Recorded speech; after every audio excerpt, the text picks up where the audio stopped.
Dito sa isang puno ay mayroon natagpuan ang atin sa pagdidiscover itong butas sa puno ng kahoy ay patuloy yung atin ngayon pag-discover sa mga artifacts na ito 2 meters na po na hinukay ngunit walang nakita at ginamitan lang itong panditik nila sa sinasabing Japan yung sa gold detector or metal ay itong butas ay wala na po nagre-registered sa mga 2 meters na po ito ang lalim, hindi na po nagpapangsyon ang kaniyang gamit. Ngunit dito ay na-detect na nakahalo na pala yung isang object dito nga dinidetect na dito nagpapangsyon sa nadala na pala sa pagpala na itong maliit nga bato, yan ang kanyang tinatarget. Itinitesting itong locator na kung nakakadetect ba ito sa metal or sinasabing gold. Ngunit itong maliit na bato, kung makikita natin nga siya, mahirap makita dahil nakulay lang siya ng nakahalo din sa mga bato na posible ito ay natural nga mayroon maliliit siya nga natural mineral or sinasabing mga gold dust. Kasi yung kalupaan dito sa atin, siguro ko sa ibang natutuklas o lugar kahit sa ilog ay mayroon mga natural gold nga ito yung nagpapangsyon yung gadget. Karamihan sa naghahanap na sinasabing treasure ay ito ngayon ang nakita natin na pangsyon. Sa wakas na capture din natin itong na maliit na batong dito nagpapangsyon yung mga ginagamit nila na pan treasure. Ito malalim pa lang at ito ay na-discover sa puno ng kahoy na noon mayroon itong mga markers pero ito lang ang nakita.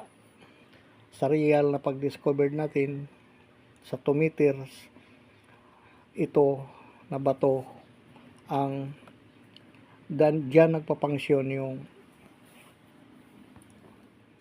metal or gold detector na manual. Di ko lang alam sa mga scanner kung madala ito or ano pa naman na mga gadget.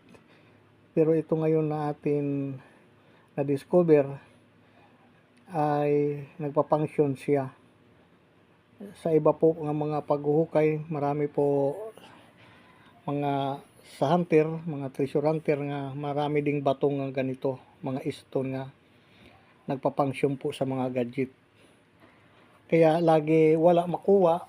Siguro kung malalim pa ito mga ka-discover na itinatago. Kung ito dati may mga markers ito, naging butas. Kaya gin-discover ito kung ano ang nilalaman. Pero ito lang pala siya, maliit lang na stone. Na mahirap hanapin dahil nakahalo ito sa mga putik or buhangin or bato, mga ka-discover.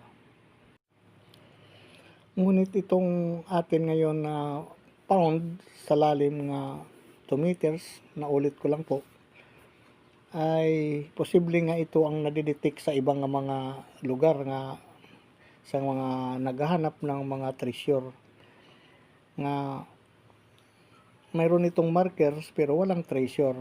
Siguro malalim pa o ito kasi binutas lang at sa atin pag-discover ay wala tayong makita. Pero kung makikita mo sa natin sa ilalim ay ang lupa medyo parang na-distract na or hindi natural kasi may mga itim-itim, iba-iba ang kulay. So,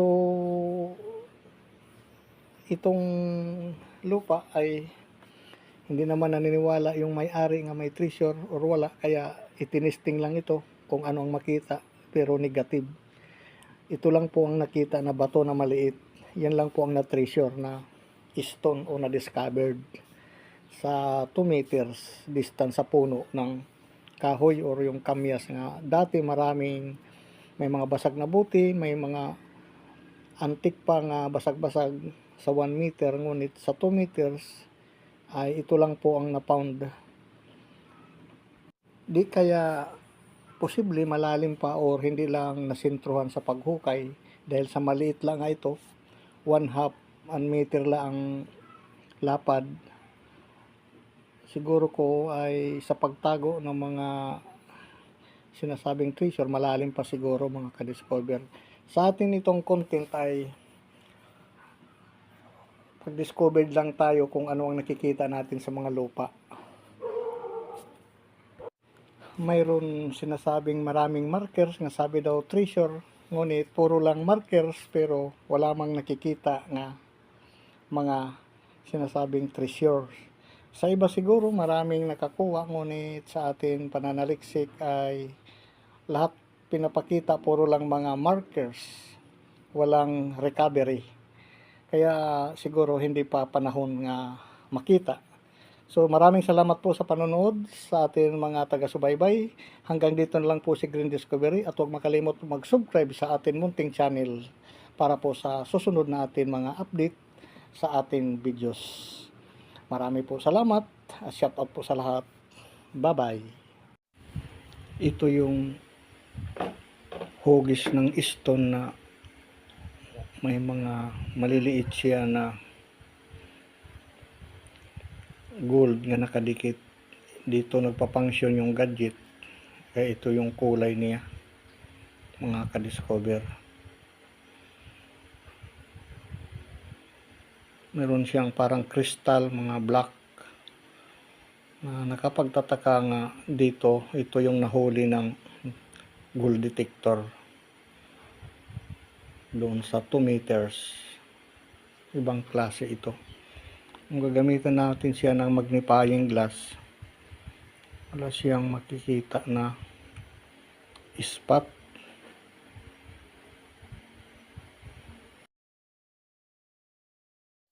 Hugis turtle itong stone nga na-discover ni Kapiits, ngunit kadalasan sa mga treasure hunter ito ang nakikita sa ilalim or sa taas, ngunit puro na lang turtles, wala pang treasure nga ipinapakita o di kaya itinago or hindi nila ipinapakita. Ito ay mayroon letter B nga guhit at mayroon dot sa ilalim ng ulo, ngunit kadalasan sa sinasabi ng treasure hunter ito daw ay under deposit or sa isang lugar. Sa akin analysisyon, posible nga mayroon, posible na wala. At maraming salamat po